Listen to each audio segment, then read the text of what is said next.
Yashraj films ने आज तक बहुत सारी मूवीज बनाई। बॉलीवुड का हर एक एक्टर यशराज फिल्म्स में काम करना चाहता था।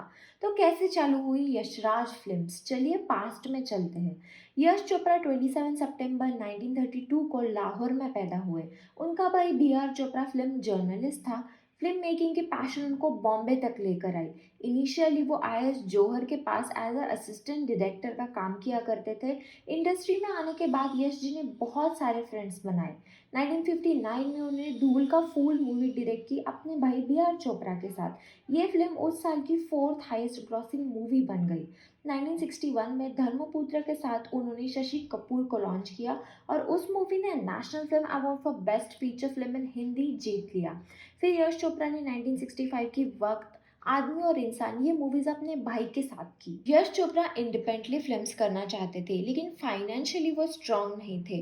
लेकिन जब उन्होंने सोचा कि वो अकेले की प्रोडक्शन कंपनी बनाएंगे, तब जो लोग उनके फिल्म मेकिंग टैलेंट को जानते थे उन्होंने उनको सपोर्ट किया। गुलशन राय, जो उस टाइम बहुत बड़े प्रोड्यूसर थे, उन्होंने फाइनेंशियली उनकी मदद की और फिल्म मेकर वी शांताराम ने अपना स्टूडियो का थोड़ा हिस्सा यश चोपड़ा जी को यूज करने के लिए दिया था।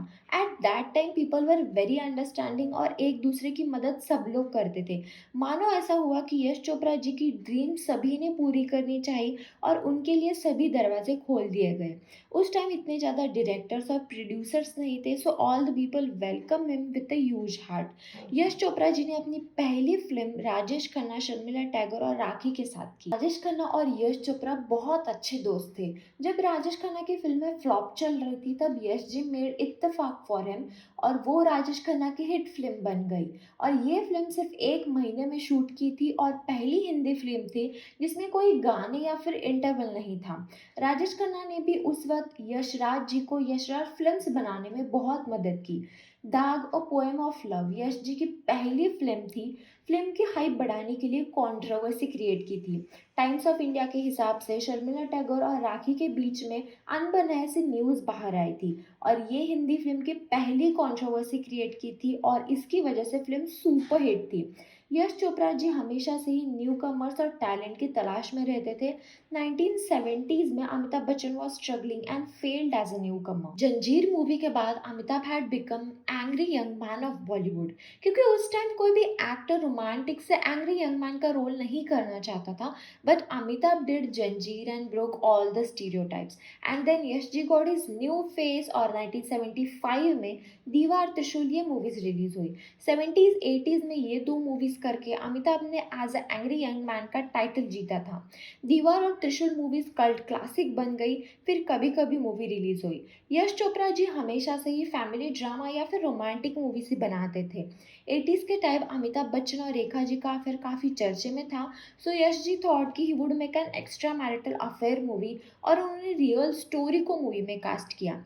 सिलसिला मूवी बॉक्स ऑफिस पर फेल हुई लेकिन देखा एक ख्वाब गाना आज भी सुपरहिट है।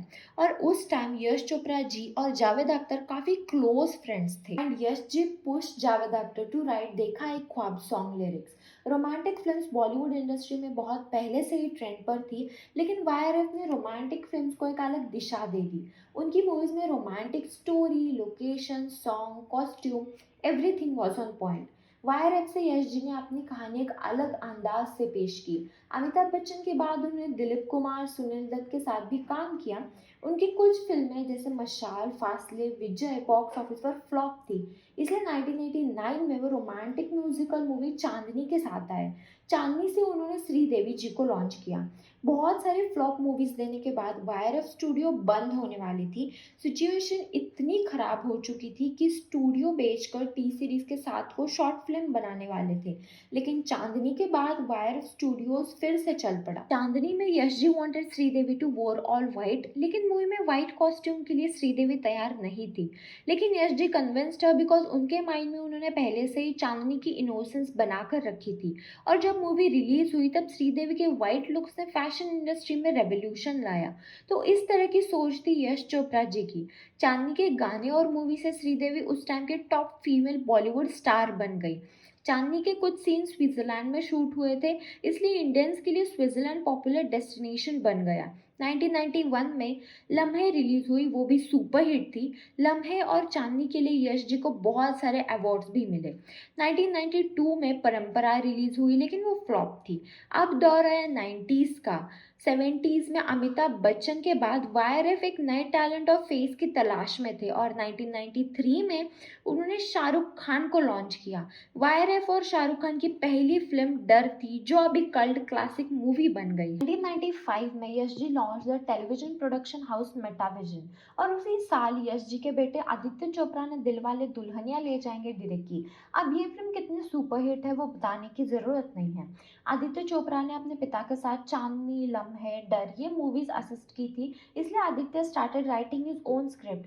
आदित्य ने दो स्क्रिप्ट लिखी, मोहब्बतें और डीडीएलजे, लेकिन डीडीएलजे पहले बनी। Aditya wanted to cast Tom Cruise, but Yash ji did not wanted a foreign star, इसलिए शाहरुख खान और काजोल को कास्ट किया। ये मूवीज इतनी हिट थी कि वो मुंबई के मराठा मंदिर में 28 ईयर्स तक चली। फिर 1997 की दिल तो पागल है मूवी रिलीज हुई, और 7 सालों तक यश जी ने ब्रेक लिया। 2004 में वीर ज़ारा रिलीज हुई।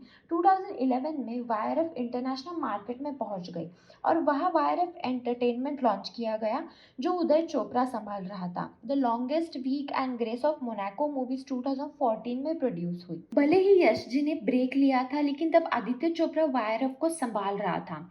यश जी की लास्ट फिल्म जब तक है जान थी, जो बहुत सुपरहिट फिल्म थी, लेकिन साथ ही साथ यश जी की लास्ट फिल्म भी थी। यश चोपड़ा ने वाईआरएफ को इस तरह से सेट किया था कि अगर कोई न्यू कमर वाईआरएफ से आता है, then his Bollywood journey would be successful. YRF ने अनुष्का शर्मा, अर्जुन कपूर, रणवीर सिंह, आयुष्मान, मनुष्य चिल्लर को लॉन्च किया है, और मीडिया में इनको फ्यूचर स्टार्स कहकर इंट्रोड्यूस किया जाता है। इनमें से कुछ तो आज स्टार बन गए, उनमें टैलेंट था इसलिए वो बन गए, लेकिन नॉन टैलेंटेड वही के वही रह गए।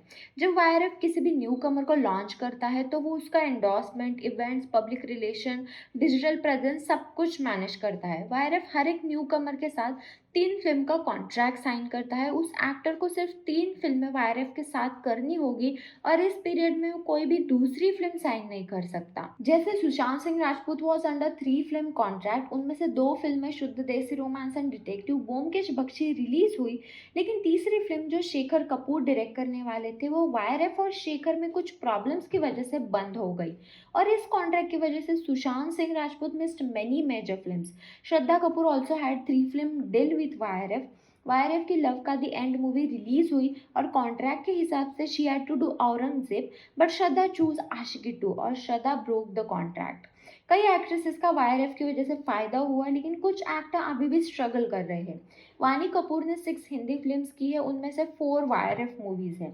वाईआरएफ ने आज बॉलीवुड में अपनी एक मोनोपोली बना ली है। जब वाईआरएफ की मूवीज रिलीज होती है, तब कोई भी और मूवीज रिलीज नहीं होती, भी ज्यादा से ज्यादा स्क्रीन वाईआरएफ ही बुक करती है। 2012 में जब अजय देवगन के सन ऑफ सरदार वाईआरएफ की जब तक है जान के साथ रिलीज होने वाली थी, तब वाईआरएफ ने ज्यादा स्क्रीन बुक की थी। इसके बाद Ajay filed case against YRF, और अजय की फिल्म फ्लॉप हो गई।